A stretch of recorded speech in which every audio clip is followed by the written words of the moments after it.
Tara magluto ng ulam! Hello, hello mga mami! Another day! Another mini vlog! Pero gabi na ngayon mga biba ko!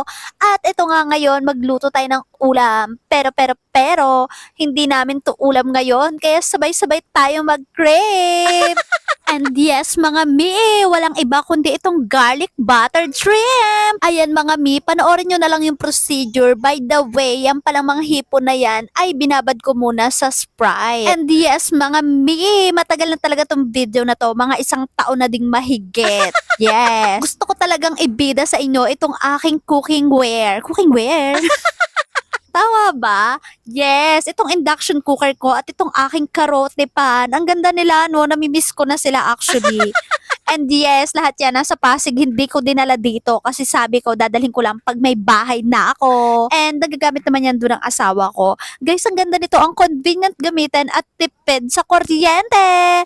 Yes, kung gusto nyo rin ng ganyang mga lutoan at panluto, ay nako, ilalagay ko na lang ang link sa comment section or sa yellow basket. Bye!